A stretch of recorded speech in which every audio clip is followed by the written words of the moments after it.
자, 안녕하십니까. 이번 시간에는 식사요법 및 실습 시간이 되겠습니다.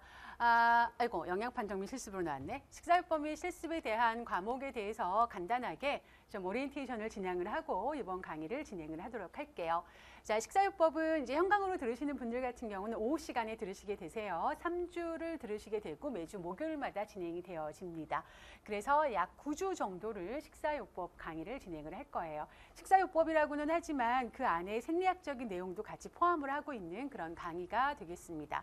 강의 구성은 늘 제 강의가 다른 과목도 마찬가지지만 교재에 준해서 이해하는 학습을 먼저 하게 되시죠.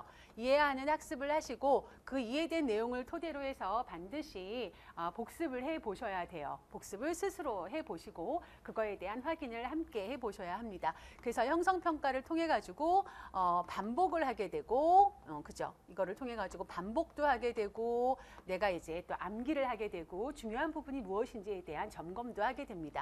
암기도 하게 되고 그래서 확인을 반드시 스스로 해보시기를 적극적으로 추천을 드립니다. 그렇게 해가지고 어쨌든 다른 과목하고 연계되어지는 부분들을 해서 문제를 풀 수 있는 어떤 기본적인 탄탄한 바탕을 만드는 그러한 이제 이론 강의가 된다 이렇게 볼 수 있습니다. 사실 우리가 이렇게 이론 한번 쭉 했다고 해서 내가 그거를 다 기억하고 있고 모든 문제를 내가 알고 있는 걸 가지고 다 풀 수 있다. 사실 어려운 일이죠. 그렇게 되지 않는다고 해서 속상해할 일이 전혀 없어요.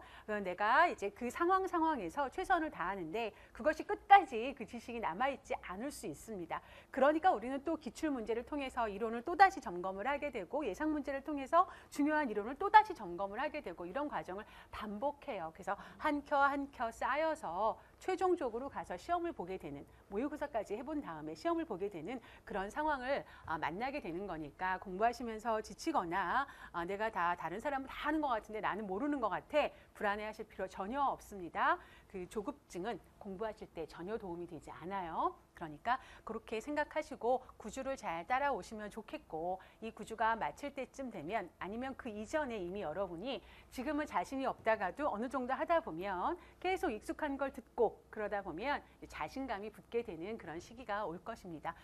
그리고 이제 다른 과목에서도 말씀을 이제 하셨겠지만 카페가 아직은 좀 부족하지만 우리가 같이 카페를 통해서 또 많은 정보들을 교류하기를 바랍니다. 역시나 이제 그래도 생애주기된다.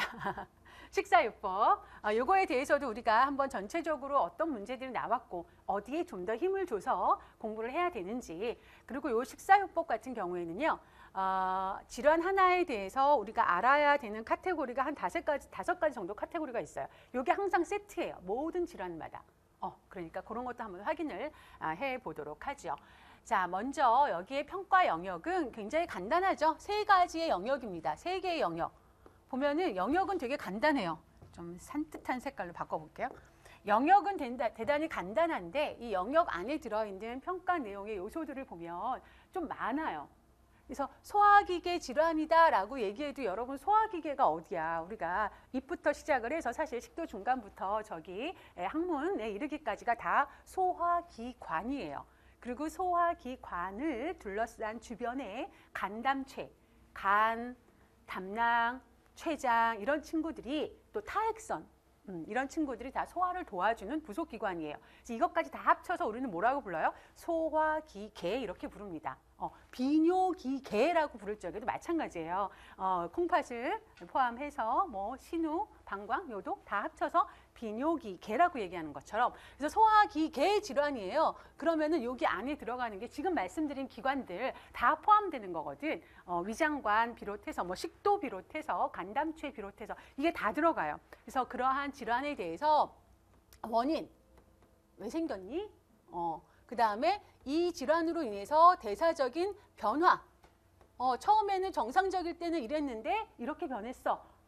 원인, 대사적인 변화, 그 다음에 세 번째 증상, 그 다음에 어떻게 이 질병을 이제 진단하는지 진단, 그리고 진단 방법 같은 거죠. 그리고 비로소 식사요법. 5단 콤보예요. 이게 한 세트로 다 알아두셔야 돼요. 겁나 많아 보이죠. 근데 뭐 어디는 좀 여기가 좀 강화돼 있고 어디는 또 이제 이런 데가 좀 강화돼 있고 좀 그렇습니다. 그래서 이 5가지를 모든 질환에 대해서 항상 우리가 이렇게 같이 알아둬야 된다라는 얘기죠.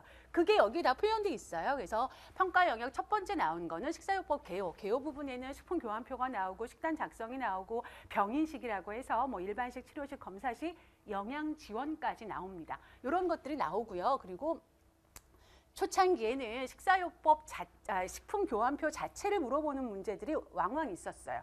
그런데 식품 교환표라고 하는 것은 식단을 작성할 때 쓰임이 되는 거기 때문에 질환에서 식단을 작성하는 거와 연계돼서 많이 나와요. 그러니까 식품 교환표 이건 너무 기본으로 알고 있어야 되는 내용이죠. 이런 것들이 조금 나왔었어요. 그러다가 이제 조금 더 지나서는 잘 안 나오죠. 그 다음부터는 별로 안 나와요. 그런데 안 나오는 게 아니라 이게 요런 데 막 섞여 있어. 이렇게 섞여가지고 같이 묶여져서 나와요. 그렇게 나왔었다라는 거, 그런 거 말씀드리는 거고요. 그리고 이제 소화기계에 대해서 지금 말씀드린 것처럼 이런 게 쭉 나옵니다. 그래서 소화기계는 되게 그 부위가 많잖아요, 우리가. 그래서 식도부터 시작해서 부위가 많기 때문에 뭐 다양한 문제들이 나올 수가 있어요. 뭐 역류성 식도염부터 해가지고 위절제, 식사, 간질환, 위하수증 뒤에 가서도 간질환 뭐 굉장히 많이 나옵니다. 중요해요. 소화기계 같은 경우에는 식사요법이 중요하기 때문에 많이 다뤄주고 있습니다. 자, 그 다음에 이제 식사성 알레르기. 저는 개인적으로 요즘에 워낙에 옛날엔 알레르기 환자가 그렇게 많지 않았는데 지금은 뭐 아이, 어른 할 것 없이 상당히 많아요. 그러니까 이런 문제들이 사실은 한 번 나왔었어요. 한 번.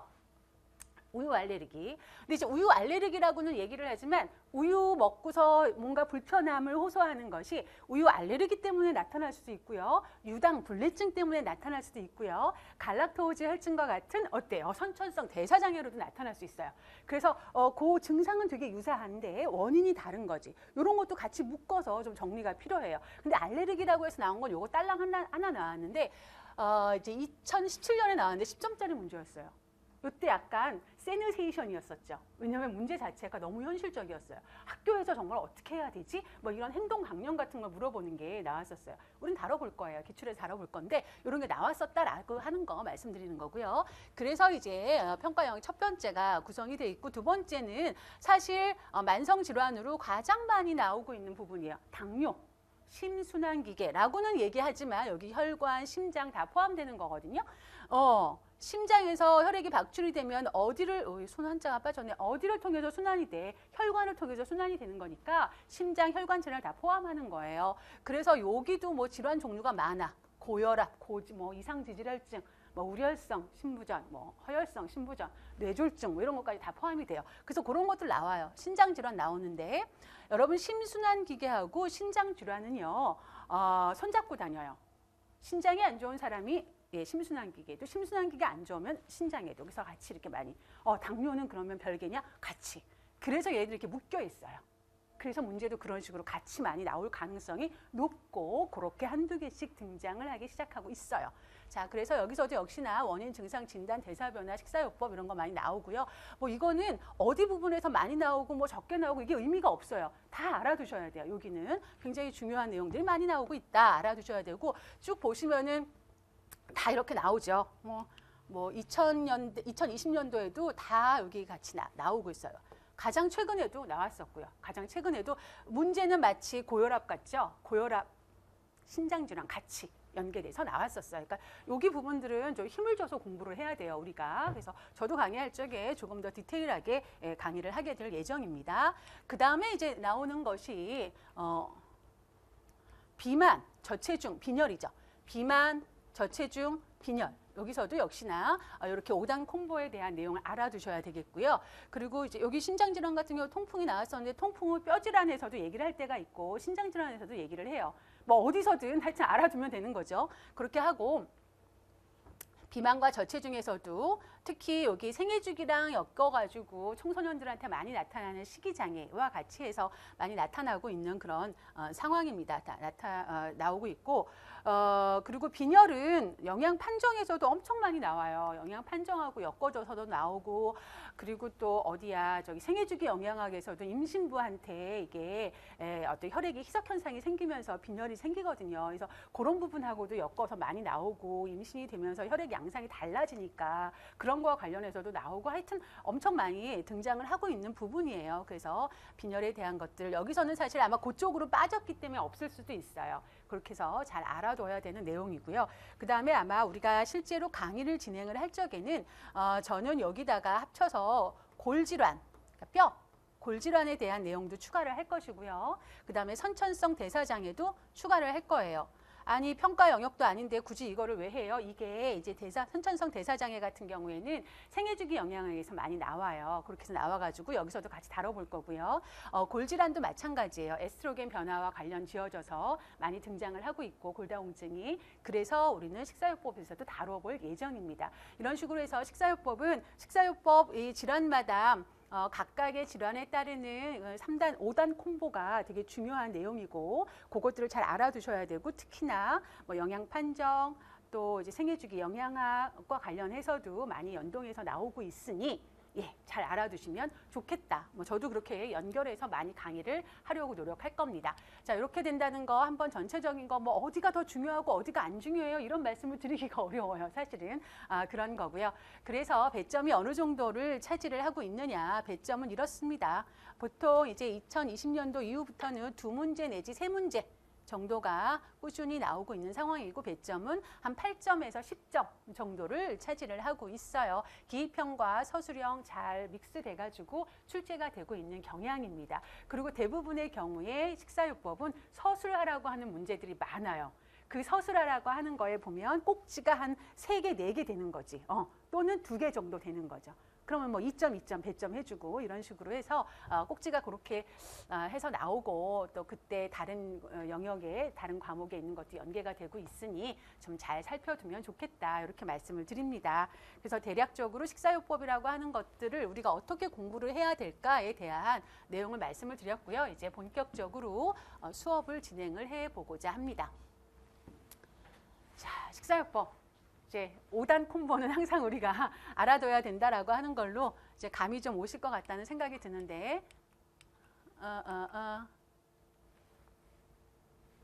이번 시간부터 진행을 하게 되는 내용은 첫 번째 개요 부분이에요.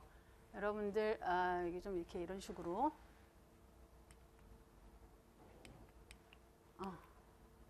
식사요법 이제 먼저 식사요법에 대한 이 내용을 먼저 좀 보시면요. 전체적으로는 11개의 장으로 구성이 되어져 있습니다. 11개 장으로 되어져 있고 1장에서는 식사요법 개요가 나오는데 여기서는 뭐 식단 작성할 적에 식품교환표에 대한 개념과 그러한 것들 적용에 대한 직접 식단 작성할 때 어떻게 우리가 교환표를 활용하는지 이런 내용들을 다루게 될 거예요. 그리고 이제 병인식에 대한 내용이 나오고요. 초반부에는 영양관리 과정, NCP에 대한 내용이 나옵니다.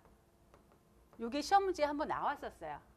여기 이런 것이 나올 거고요. 그 다음에 이어져서 2장, 3장에 소화기계가 나올 것이고 그 다음에 식사성 알레르기가 나옵니다. 이렇게 되면서 이게 이제 평가 영역 1에 해당하는 거고 당뇨, 심혈관, 신장 해가지고 이 영역에 해당하는 것이고 비만, 저체중, 빈혈 해서 3영역에 해당이 되고 나머지 선천성 대사질환과 골격계 질환은 추가로 하는 건데 이게 다 어딘가에 다 섞여져 있는 상황이고 특히 생애주기 영양학에서 이러한 것들을 많이 얘기를 하게 돼요. 그러니까 여기서도 한번 다뤄보시면 충분히 더 쉽게 이해하실 수 있다 이렇게 말씀을 드립니다.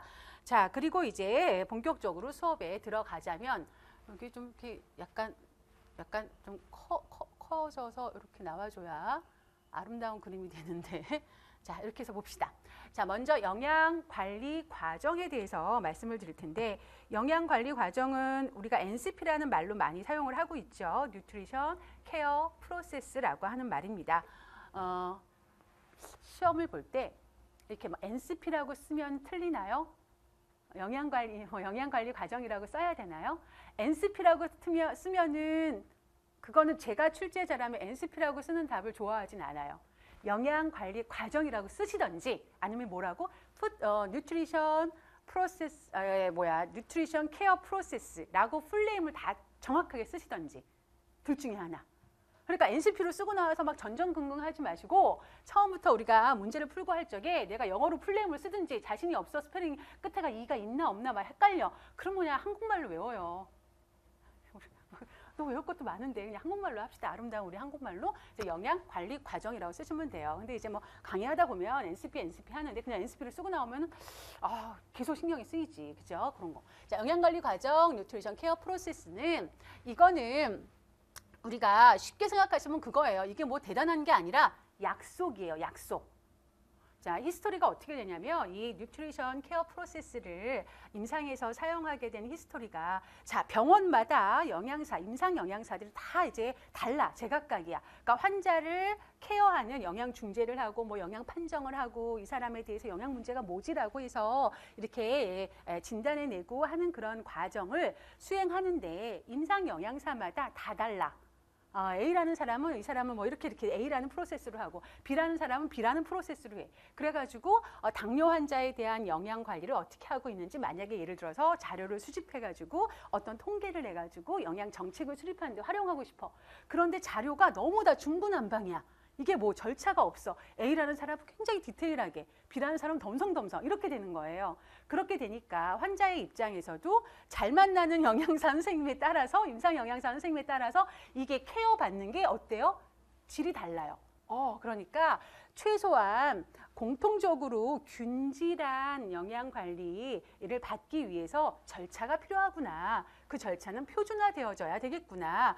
그게 필요하다라는 거를 인지하게 된 거예요. 그래서 미국 이제 영양사 협회에서는 이미 이거를 오래전부터 쓰고 있었어요. 그래서 그거를 갖다가 이제 이렇게 얘기해가지고 우리나라에다 적용을 한 거예요. 그래서 그들이 사용한 것을 우리나라가 가지고 와서 우리나라 영양사 협회에서 가지고 와서 물론 이제 여러 가지 절차가 있었겠죠. 그래가지고 만들어낸 게 NCP라고 하는 거예요. 영양관리 과정. 그러니까 영양관리를 너도 나도 다 다르게 상이하게 하지 말고 이런 절차, 이런 표준화된 절차에 따라서 다 하자. 그러면 그 데이터가 그래도 모았을 적에 뭐 영양 판정에 대한 데이터 이런 거, 뭐 영양 진단에 대한 데이터 이런 거 이런 식으로 해가지고 좀 어느 정도 질적으로 균일하지 않겠느냐라는 거예요. 환자 입장에서는 A, B, C, D 임상 영양사가 달라도 표준화된 절차에 따라서 다 비슷비슷한 케어를 받게 된다라는 얘기인 거예요. 그거예요. 이게 뭐 하늘에서 떨어지고 땅에서 솟은 무슨 그런 개념이 아니라는 거예요. 그러니까 인간이 활용하기 편한 절차라는 거예요. 절차라는 건 표준화를 하는 것이 의미가 있는 거죠. 그래서 어디 갔을까? 임상 영양과 관련된 업무의 전 과정을 표준화해서 이런 말이 나오는 거예요. 업무의 전 과정을 표준화해서 참 멋지게 해보고 싶은데 표준화해서 임상 영양과 영양관리 영역을 체계적으로 연결을 시킨 거예요. 그래가지고 영양관리를 잘 제공을 하자라고 하는 의미로 만들어진 것이다. 그러면 표준화라고 하는 거니까 서로 약속을 한 거예요. 어떤 절차에 대해서 약속을 한 거죠. 그 약속이 4가지 단계로 수행을 하자라는 거예요. 그 첫 번째 단계가 영양 판정이에요. 그러니까 이런 절차는 기본적으로 외워야 되겠지, 당연히. 그죠? 그래서 영양 판정이라는 걸 하자. 두 번째 단계는 이 영양 판정을 통해 가지고 영양 진단이라는 걸 하자. 그 다음에 세 번째는 이 영양 진단은 문제를 찾아낸 거잖아요. 우리가 의학적인 진단, 당신 당뇨병이에요 라고 의사가 얘기하는 건 의학적인 진단이고 우리 영양사 입장에서는 의학적인 진단의 개념이 아니라 이제 영양적인 문제를 찾아내는 거죠. 그래서 진단을 했어. 그럼 이제 이걸 개선해야 되잖아요. 그래서 영양 중재라는 걸 하자. 그 다음에 중재를 했는데 그러면 비포 애프터 얼마나 달라졌나 그거를 하자. 그게 영양 모니터링 및 평가를 하자. 그래가지고 했더니 이거 진단이 잘못된 것 같아. 그럼 진단 다시 피드백하고 이거 중재 방법을 다른 걸로 바꿔야 될 것 같아. 그럼 거기 피드백하고 그렇게 하자라고 해놓은 게 NCP라고 하는 겁니다. 따라서 이 절차는 기억을 해야 되겠죠. 그리고 그 절차 안에는 그것도 약속한 거예요. 서로 영역 같은 것도 다 약속한 거예요. 이건 제가 만들어낸 말이 아니라 약속한 그 이제 지침서가 있어요. 거기에서 이제 가져다가 쓰는 거죠. 자, 그래서 영양 판정이라고 하는 것은 영양과 관련된 문제와 원인을 알아내기 위해서 다양한 정보를 수집하는 그 과정을 말을 합니다. 과학적인 근거에 기초한 기준과 비교를 해야 돼요. 그죠? 뭐 이 사람이 식사 섭취가 좀 불량한 것 같은데 그거를 뭐랑 비교를 해서 불량한지를 판단을 해야지 되는 거예요. 그렇죠? 그래서 항상 기준치와 비교해서 자료를 해석하고 평가를 해야 합니다. 그래서 영양 요구량을 계산하는 과정이 영양 판정이다. 그래서 영양 판정의 영역도 보시면은요. 이렇게 식품 영양소와 관련된 식사력, 그리고 생화학적 자료와 의학적 검사와 처치, 신체 계측, 그다음에 영양 관련된 신체 검사 자료 이러한 것들을 이제 요 영역에서 영양 판정 자료들을 수집하게 됩니다. 이해가 되시죠? 그죠? 뭐 영양 NCP 뭐 대단한 거 아니에요. 절차예요. 우리가 이제 더 잘 영양 관리를 하기 위해서. 자, 영양 판정 영역의 첫 번째 식품 영양소와 관련된 식사력이라고 하는 거에 들어가는 세부적인 내용은 뭐냐? 이런 것도 다 명시되어져 있어요. 지침서에 명시되어져 있어서 병원에 계시는 임상영양사 선생님들은 이런 거에 따라서 지금 이제 절차에 맞춰서 환자에 대한 영양 관리를 하는데, 그러면 이 영양 관리 과정이라고 하는 NCP 절차는 병원에 있는 임상영양사만 사용하는 건가요? 그렇지 않아요. 요즘에는 여러분 왜 피트니스 센터, 뭐 헬스 그렇게 하는데 그런 데도 보면 영양사 분들이 계시더라고요. 좀 저기 체계적으로 하는 데는. 그러면 그분들도 이 절차에 따라서 이 환자에 대한 환자가 아니지, 그때는 고객이지. 고객에 대한 영양 관리를 해줄 수가 있어요. NCP 영양교사는 왜 쓸 수가 없을까? 쓸 수 있어요. 우리 학생 중에 당뇨가 있는 친구가 있어. 소아당뇨가 있는 친구가 있어. 그럼 이거를 가지고서 이 절차에 맞춰서 학생에 대한 관리를 해줄 수가 있는 거예요. 이거는 꼭 병원에 있는 사람만 쓰는 건 아닌데 아무래도 병원에 있는 사람이 가장 많이 쓰겠죠. 그래서 이제 얘기를 하게 되고, 그래서 여기 안에 들어가는 현재 식사 상태, 영양교육 경험 여부, 식품과 영양소 섭취, 약물이나 약용식품에 대한 이제 얼마나 섭취를 하는지. 그럼 여기 안에서 내용이 없는 것도 있어요. 이 사람 뭐 이런 거는 지식, 신념, 태도 사실 굉장히 중요하다라고 제가 아마 영판 시간에도 말씀을 드렸을 거예요. 잘못된 생각을 깊이 가지고 있으면 이거 바꾸기가 엄청 어려워요. 그래서 이런 것도 다 영양 판정 안에 들어가는 내용이다. 이 정도 하죠. 그 다음에 이제 생화학적 자료나 의학적 검사와 처치, 뭐 이제 혈액 검사하거나 소변 검사하거나 여러 가지 뭐 CT 찍거나 해가지고 나온 그런 자료들이죠. 의학적인 검사는 이 환자의 병을 진단하기 위해서 의사들이 이제 검사하는 게 있어요. 위 배출능 검사 같은 거, 위 배출 속도를 갖다가 이제 여러 가지 조영제 먹고서 이렇게 쭉 찍어, 사진으로 찍어가지고 위의 배출 속도가 정상인보다 느려. 이런 상황이면은 이제 의사들은 그런 걸 가지고서 이제 위 배출 속도가 느려서 의학적인 진단을 하겠지만, 그런 자료를 보고 우리 영양사는 어떻게 해요? 위 배출 속도가 느리니까 위에 음식이 계속 머물러 있어. 그러면 식사 섭취량이 어때? 부족해질 수밖에 없어. 식욕이 떨어지니까. 이렇게 우리는 진단하면 돼요. 식사 섭취가 이제 부족한데 그거의 원인이 위 배출 속도가 느린 것과 관련이 있다. 이렇게 얘기를 하면 되는 거거든요. 그래서 약간 이런 게 다를 수가 있어요. 의학적인 진단과 영양적인 진단이 다를 수가 있다. 자, 신체 계측 이런 자료도 다 영양 판정 자료 안에 들어가고요. 신체 검사 자료로 뭐 여러 가지 신체 관찰 시의 소견. 이거는 이제 누가 하는 거예요? 의사가 하는 거지. 의사가 신체 검진 이렇게 해가지고 하는 그런 자료를 활용할 수가 있습니다. 이런 건 다 어디에 기록이 돼 있겠습니까, 여러분? 이런 거는 다 의무 기록에 기록이 돼 있어요. 그래서 의무 기록을 통해 가지고 환자에 대한 상태를 다 같이 정보를 공유하는 거죠. 그 다음에 또 이제 영양 판정 안에 그래서 고객이라고 쓴 이유가 그런 거예요. 환자에게만 NCP를 하는 게 아니라는 거예요. 그래서 환자 과거력, 과거에 이 사람의 여러 가지 이제 개인력이나 의료 무슨 병을 앓은 적이 있었냐 이런 거 물어보는 거 다 히스토리예요. 과거력, 그다음에 사회력 이런 것들을 질문을 합니다. 자, 영양 판정에서 우리가 여러 가지 자료들을 수집하기 위해서 영역이 있었잖아요. 세부적인 영역. 지금 한 기역, 니은, 디귿, 리을, 미음 다섯 개 영역이 있는데 여기 각각의 영역에서 수집된 자료를 영양 중재 활동이 끝나고 영양 모니터링, 물론 그 중재 활동을 하는 과정 중에도 영양 모니터링을 할 수 있겠죠. 그때 똑같이 또 측정을 할 수가 있어요. 그래서 이제 중재 활동 하기 전에 우리가 판정했을 때 데이터와 중재 활동 하면서 얻게 되는 데이터랑 비교를 할 수가 있는 거죠. 그렇죠? 그래서 여기 이 세부적인 영역이 영양 모니터링 및 평가에서도 똑같이 적용이 됩니다. 다만 뭐만 빠져요? 요거는 빠집니다. 과거력은 한 번만 물어보면 되지 뭐 과거가 계속 생성이 되는 게 아니잖아요. 그렇죠? 그러니까 요것만 빠지고 고기 영역에서도 똑같이 물어보게 됩니다. 그 다음에 이제 영양 진단이죠. 영양 진단은 판정에서 수집된 자료를 토대로 해서 영양 중재를 통해 가지고 영양 중재를 통해서 해결하거나 개선할 수 있는 어떤 특정한 문제를 규명해서 명시하는 과정이에요. 명시한다는 거는 명확하게 쓴다라는 얘기예요. 쓰는 과정이죠. 그래서 규명해서 명시하는 과정이에요. 근데 이때 이제 이 영양 진단을 할 적에는 영양사가 이 문제를 해결할 수 있는 문제를 진단해야 돼요. 이거는 영양사가 자기가 영양중재 활동을 해서 해결할 수 없고 의사가 약으로 치료를 해야 되는 그러한 문제를 영양진단으로 명시하면 안 되는 거예요. 그건 의사들이 하는 의학적 진단인 거지. 자, 그렇게 해서 하는 거고 의학적 진단이 아니라 영양적 진단이라는 말을 다시 한번 씁니다. 자, 여기서도 약속을 해야 돼요. 영양진단문을 쓰는 과정이라 그랬잖아요. 뭐 이렇게 쓴다고. 쓸 때 사람마다 다 다르게 쓸 수가 있단 말이에요. 표현을. 그래서 이것도 약속을 했어요. PES라고 하는 요 양식에 맞춰서 쓰자. 어떻게? 자, P라는 거는 프로블럼, 영양 문제예요. 그리고 E라고 하는 것은 에티올로지, 에티올로지 해가지고 병인, 원인이 되는 이러한 문제의 원인이 되는 것을 그 다음에 쓰자. 그 다음에 마지막으로 징후 증상. 징후는 뭐예요? 객관적인 자료, 그죠? 증상은 뭐예요? 환자가 호소하는 주관적인 자료. 요거를 갖다 쓰자. S. 그래서 sign and symptom이라고 해요. 징후는 보통 sign이라고 얘기를 하고 증상은 보통 symptoms라고 얘기를 합니다. 그래서 PES 형식으로 작성을 하자라고 약속을 한 거예요.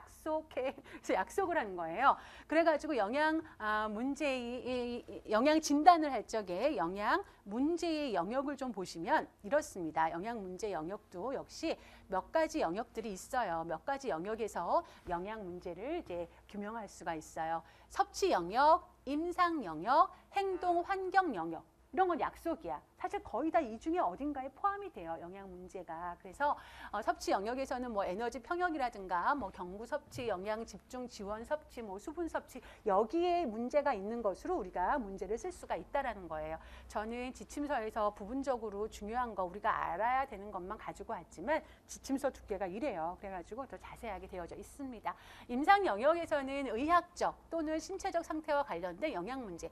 어떤 질병 자체가 영양 문제의 원인이 되거나 그것 자체가 영양 문제로 우리가 써야 되는 경우들이 있어요. 왕왕. 이제 그런 상황들에서 여기다 이 영역에서 영양 진단을 할 수가 있습니다.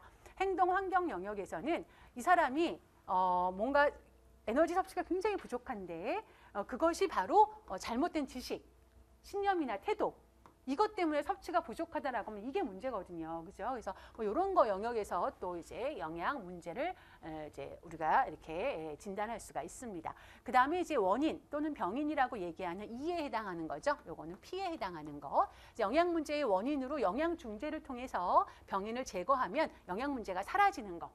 그러한 것을 이제 원인 또는 병인으로 잡습니다.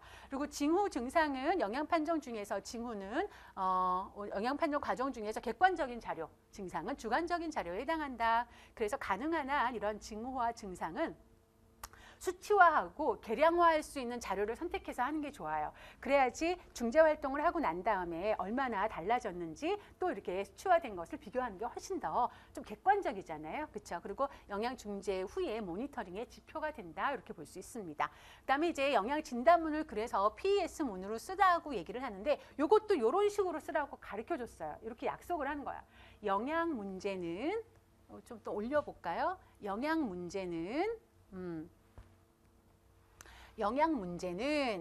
원인과 연관되어 있고 증거, 그 근거는 징후 증상이다. 이런 식으로 이제 쓰도록 되어져 있어요. 그러니까 이런 식으로 잘 쓰면 돼요. 그래서 잘 작성된 영양 진단문은 해당 환자 영양 문제나 병인과의 관계 이런 것들을 명확하게 설명할 수 있고요. 그러한 것이 또 이제 이러한 징후하고 증상이 객관적으로 잘 뒷받침해주고 있다. 환자마다 우리가 영양 문제가 한 개 이상일 수 있어요. 여러 개, 막 한 5개, 6개, 막 10개도 나올 수 있어. 그렇지만 그렇게 많이 나온다고 해서 잘 쓴 게 아니에요. 우리가 결국 영양 중재를 할 적에는 이 케이스 바이 케이스의 중재를 다 할 수는 없거든요. 그렇죠? 그래서 너무 많이 쓰는 것도 별로 안 좋고요. 그리고 한 가지의 영양 문제가 해결이 되면 2, 3, 4, 5가 해결될 수 있는 것들이 있어요. 잘 묶어가지고 한 사람한테서 막 3가지가 넘어가고 이러면 너무 힘들어요. 이게 그렇기 때문에 이제 영양 진단문을 잘 이제 개수에 맞춰서 써야 되는 게 좋다. 그 다음에 이제 영양 진단이 끝나고 나면 영양 중재를 하게 됩니다. 영양 중재를 하게 되는데 영양 진단 과정에서 확인된 환자의 영양 문제를 개선하는 모든 활동을 다 영양 중재라고 하죠. 그래서 영양 중재에서도 역시나 영역이 있어요. 영양 중재 영역은 직접 그 사람한테 부족한 식품이나 영양소를 제공하는 거, 영양 교육 교육을 하는 거, 영양 상담을 하는 거, 그리고 이제 영양 말고 영양 관리 파트 말고 다른 타 분야와 협의해가지고 이렇게 해서 영양 관리하는 거, 이렇게 4가지 영역이 있습니다. 먼저 식품 영양소 제공하는 거는 직접 개별화된, 이 사람한테는 단백질이 부족해, 이 사람한테는 철분이 부족해. 그러면 이제 그와 관련된 식품을 철분제를 주거나 아니면 또 그에 따른 영양 교육을 뭐 뒤에 파트는 있겠지만 하거나 뭐 직접 이거는 이제 주는 거예요. 식품 내 영양소를 제공해 주는 것을 말을 하는 것이고. 자, 그 다음에 이제 영양 교육은 이제 영양 교육 시켜주는 거죠. 좀 더 포괄적인 영양 교육이에요. 우리가 영양 교육이라는 말도 쓰고 영양 상담이라는 말도 쓰잖아요. 다 개인이나 집단에게 우리가 영양적인 그런 관리를 해줄 수 있는 방법입니다. 만 영양 교육은 조금 더 포괄적인 개념이에요. 그래서 한 사람한테 영양 교육을 할 수도 있지만 보통은 영양 교육이라고 얘기할 적에는 그래도 조금 이제 소수의 집단을 얘기를 할 때 많이 써요. 자, 영양 상담은 절대로 개별화된 거예요. 개인 대 개인으로 할 때 영양 상담이라는 말을 씁니다. 그래서 병원에서는 보통 영양 교육을 먼저 시키고 그 다음에 영양 상담을 하는데, 내가 이제 당뇨로 진단을 받았어. 당뇨로 진단을 받았는데 그러면 먼저 처음부터 당뇨로 만나서 개별 상담을 해주기보다는 영양 교육을 먼저 줘요. 집단 교실이라고 해서 이제 뭐 매주 목요일 뭐 3시부터 4시까지 뭐 외래 어디 회의실에서 당뇨 교실이 있습니다. 거기에 참여를 시키는 거. 이런 게 바로 포괄적인 영양 교육이에요. 거기서 해서 대강 이렇구나 하고 이제 나는 그럼 어떻게 해야 되지? 라고 할 때 이제 영양 상담을 받으면 굉장히 좋죠. 하나도 모르고 영양 상담 받으면 이 임상 영양사가 이 사람을 위해서 너무 많은 시간을 할애하는 거지. 이제 그런 거예요. 그래서 영양 상담, 상담자와 환자 간의 상호작용을 통해 가지고 조금 더 개별화된 과정으로 교육을 해주는 겁니다. 그다음에 영양 관리를 위한 이게 다분야 협의예요. 이제 영양사뿐만이 아니라 이 사람이 입원했다가 이제 퇴원을 하게 됐네. 퇴원을 했는데 병원에서는 어찌어찌 영양 관리를 잘 받았는데 퇴원하면 이 사람이 좀 경제적으로 어려워. 그러면은 이제 미리 그 사람이 거주하고 있는 지역의 보건소에 이 사람이 활용할 수 있는 무슨 프로그램이 있는지, 예를 들어서 뭐 이제 영양 플러스 사업이나 이런 데 이 사람을 이제 소개를 시켜준다거나 뭐 이런 식으로 해가지고 관리를 해주는 거예요. 또는 뭐 사회사업팀에다가 얘기를 해서 뭔가 좀 지원을 받을 수 있는 방법이 없는지 이런 것들을 갖다가 연계해서 해주는 것이 이게 다분야 협의에 해당하는 겁니다.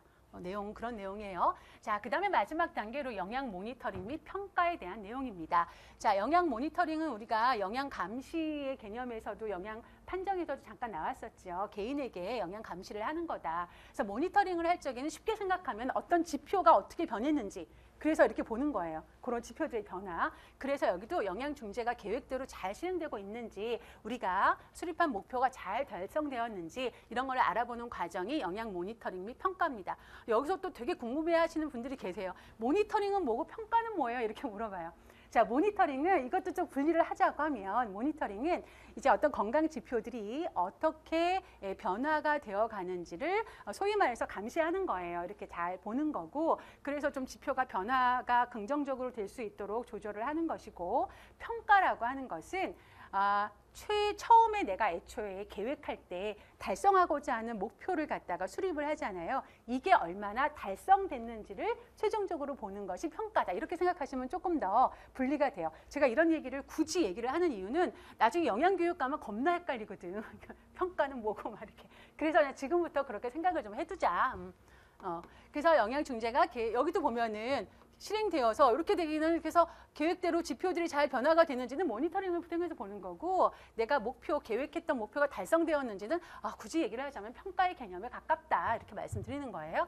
자, 그래서 뭐 앞에서 영양 판정할 적에 수집했었던 그 영역들 있잖아요. 그 영역을 똑같이 다시 데이터들을 수집을 합니다. 그런데 과거력은 빠지는 거죠. 과거력은 뭐 한 번만 하면 되니까. 그래서 뭔가 이제 이게 영양 진단이 잘못됐다거나 또는 중재를 바꿔야 되겠다거나 하면은 거기에 가서 피드백을 해가지고 바꾸게 되는 그런 상황입니다. 요거를 가지고서 잠깐 또 한번 제가 여러분들한테 핸드아웃 나눠드린 거에 보시면요.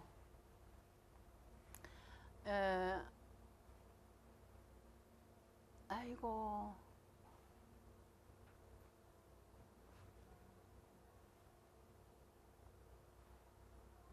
나눠드린 거에서 영양 진단문들이 어떻게 쓰일 수 있는지 그런 것들을 좀 잠깐 볼게요. 요거는 뭐 어려운 거 아니에요. 여러분들 뭐 다른 책들에도 보면은 많이 좀 나오고 있는 책들인 것 같은데 여기에 나와 있는 거는 우리가 입원 환자가 들어오게 됐을 때, 입원을 하게 됐을 때 임상 영양 관리를 어떤 경로로 하는지에 대한 자연스러운 흐름입니다. 잘 안 보이시죠? 요게 잘 안 보여. 아유 참 진짜 잘 안 보여요. 뭐 깨져서.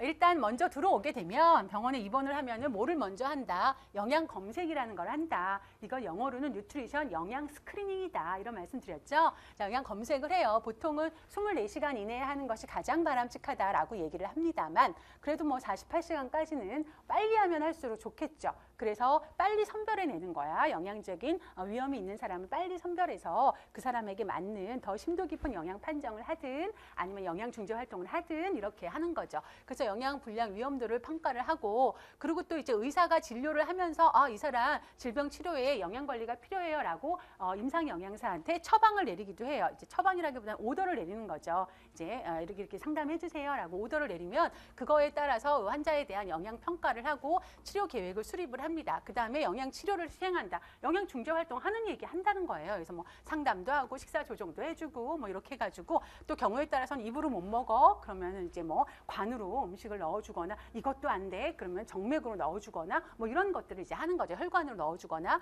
그래서 그러한 것들은 의무 기록에다 다 씁니다. 다 쓰고 이러한 것들에 대해서 재평가하고 또 계속 환자에 대한 추구 관리를 진행을 하는 것이 일반적인 임상 영양 관리 흐름도예요. 자, 이렇게 말씀을 드릴 수가 있고 영양 관리 과정이라고 얘기하면 다시 한번 말씀드리는 것처럼 영양 판정을 하게 되죠. 영양 판정을 해서 자료를 수집을 합니다. 이 자료를 수집해서는 항상 기준치, 표준치와 비교를 해가지고 평가를 내려야 되는 게 맞는 거죠. 자, 그 다음에 영양 진단문을 작성을 하게 됩니다. 이거를 통해서 PES 센텐스에 맞춰서 P, 영양 문제는 이와 병인과 연관되어져 있고 그 근거는 사인 앤 심텀, 징후 증상이다. 이렇게 쓰는 거죠. 그렇게 쓰는 거죠. 그 다음에 이제 이렇게 진단이 내려졌어. 그럼 이 진단은 영양사가 해결할 수 있어야 되는 거예요. 진단은 그럴싸하게 냈는데 이건 영양사 아무것도 못해. 이거 의사가 해줘야 돼. 의사가 약을 줘야 돼. 이런 거는 안 되는 거예요. 자, 그래서 영양 중재를 그 다음에 하죠.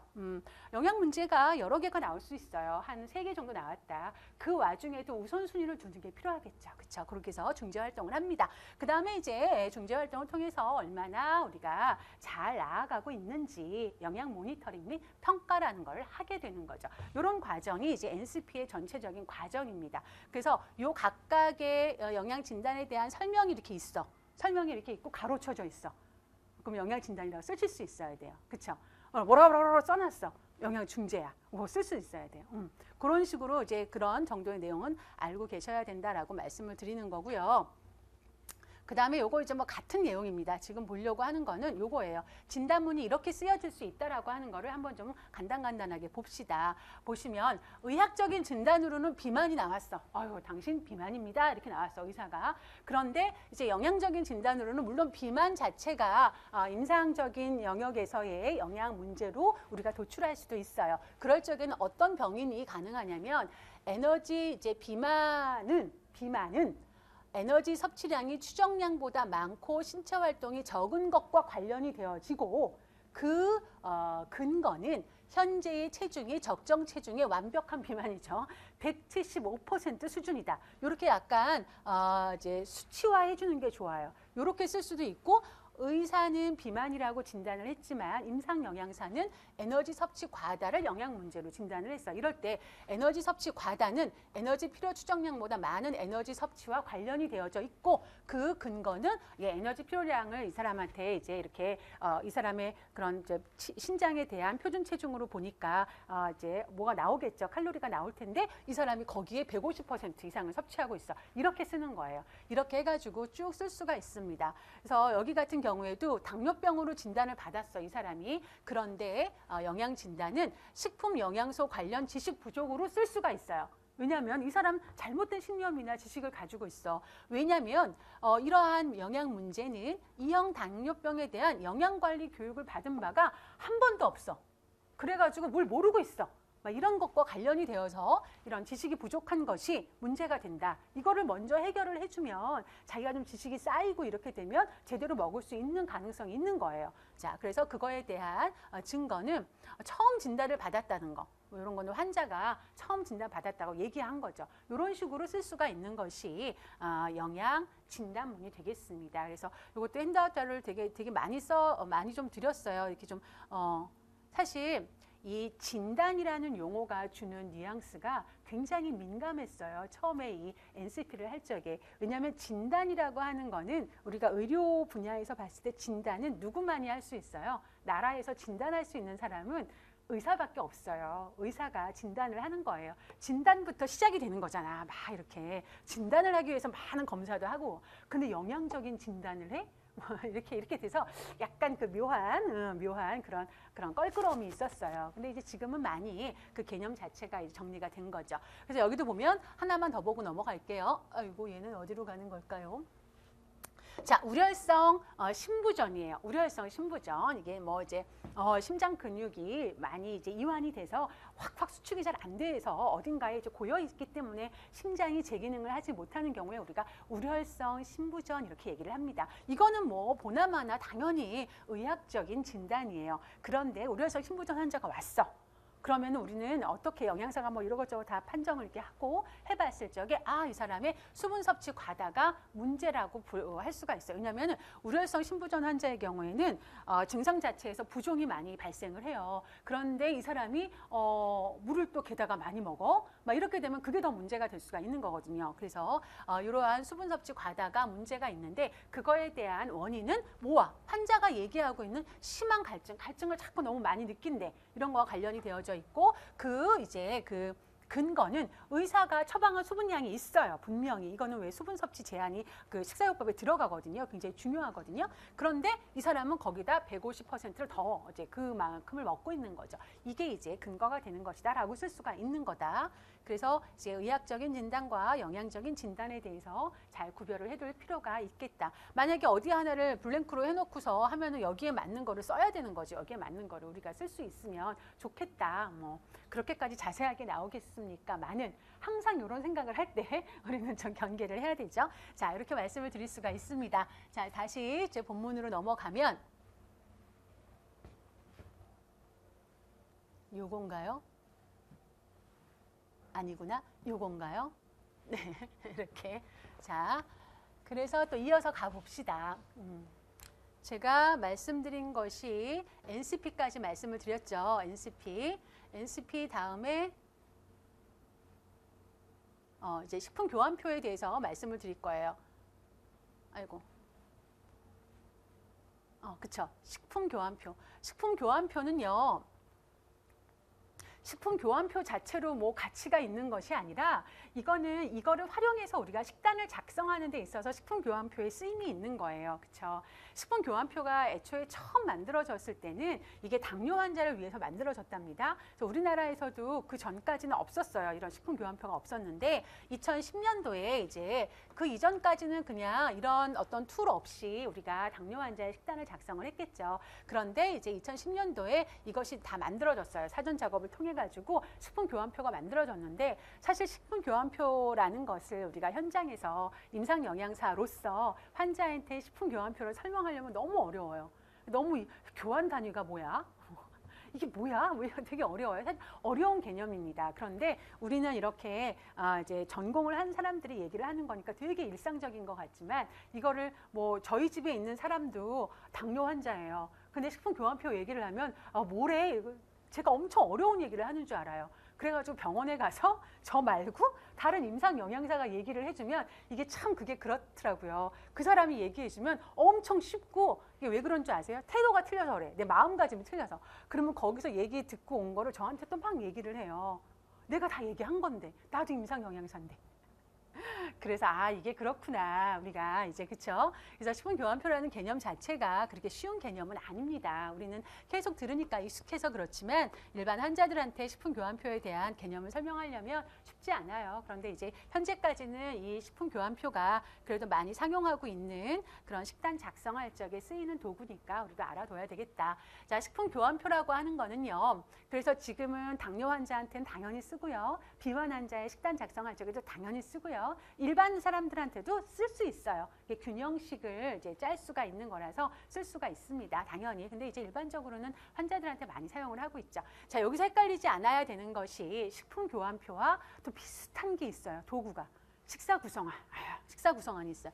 식사구성원과 식품교환표는 이제 좀 많이 다르죠. 결이 좀 다릅니다. 이거는 일반 건강한 사람들을 대상으로 하는 거고요. 물론 식품교환표를 건강한 사람을 대상으로 해서 이거를 활용해서 식단 작성하면 큰일 납니까? 그런 건 아니에요. 그렇지만 시작 자체는 그렇게 환자들을 대상으로 하는 환자식을 작성할 적에 많이 사용을 하고 있는 것이다. 그리고 이제 단위 자체가 틀려요. 식품교환표는 우리가 교환 단위라는 거를 쓰고요. 식사구성원에서는 일일 섭취량이라는 개념, 횟수를 얘기를 많이 해요. 횟수, 그죠? 그렇게 얘기를 하고 있고 식사구성원에 들어있는 식품군하고 식사구성원에 구성되어 있는 식품군하고 식품교환표의 식품군하고 약간 또 달라요. 여기는 우리가 어육류군이라고 얘기하지만 유사한 걸로 단백질을 공급해 주는 걸로는 식사구성원에선 고기, 생선, 달걀, 콩류로 얘기를 하고 있습니다. 그렇죠?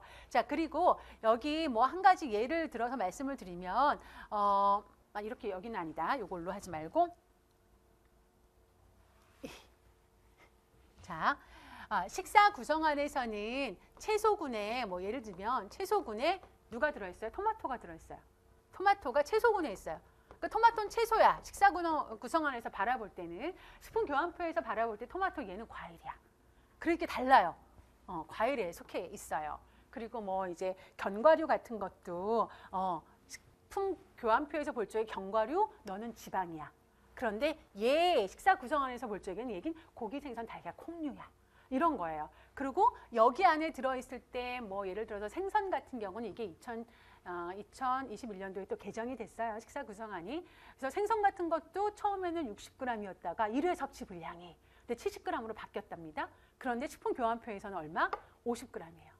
이게 이렇게 다를 수밖에 없는 것이 식사 구성원은 칼로리를 맞추는 거예요. 칼로리를 맞추기 위해서 각각의 식품군에서 몇 회를 먹으면 되는지를 얘기를 하는 건데 식품교환표는 조금 더 디테일해요.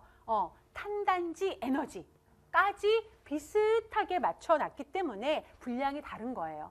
그리고 막 식사 구성원은 뭐 1회 섭취 분량, 0.3회 섭취 분량 뭐 이런 식으로 나오잖아요. 약간 달라요. 그러니까 여러분들 두 개 결코 뭐 이제 식품들도 좀 다르고 많이 다르니까 그런 거 잘 구별해 두셨으면 좋겠다라고 말씀드려요. 자, 식품교환표는 영양소의 그쵸 구성이 여기서 영양소가 뭐 에너지는 영양소는 아니지만 그쵸 영양소, 에너지 그다음에 탄수화물, 단백질, 지방까지 다 포함을 하고 있습니다. 이게 비슷한 것끼리 6가지 식품군으로 나누어서 묶어놓은 표예요. 각 식품군 내에서 식품 일교환 단위당 이게 기준량이에요. 일교환 단위당에서 이런 것이 유사하다라는 거죠. 그렇게 묶어놓은 겁니다. 그래서 이거는 서로 이 교환이 가능하다. 이 군에서는. 공유군하고 어육류군은 교환이 안 돼요. 그렇지만 공유군 안에서는 내가 뭐 밥을 70g으로 먹겠다. 70g으로 먹어도 되고 빵을 식빵 한 장을 먹어도 되고 이렇게 교환이 가능하다는 거예요. 그래서 식품교환표라고 얘기를 하는 겁니다. 그래서 식품교환표다. 그래서 이걸 가지고서 식단 작성하거나 식사력 조사하거나 영양교육할 때 굉장히 유익하죠. 식단 작성할 때 얼마나 편하겠습니까? 근데 이제 제가 아까 잠깐 말씀드렸지만 얘가 2010년도에 발간이 되고 나서는 한 번도 개정이 안 됐답니다. 지금 벌써 우리가 세월이 흘러서 2023년도야. 그죠? 무슨 얘기를 하고 싶으냐면 이게 뭔가 개정이 되잖아요. 그러면은 굉장히 빠르게 문제에 나와요. 그래서 우리 2020년도에 KDRI 개정됐잖아요. 얘가 5년에 한 번씩 개정되잖아요. 15년도에 개정되고 2020년도에 개정됐단 말이에요. 2020년도에 개정이 되면서 어떤 영양 섭취 기준이 들어갔냐면 만성질환 위험 감소 섭취량이 들어갔어. CT RR 값이 들어갔어요. 바로 문제 나왔잖아.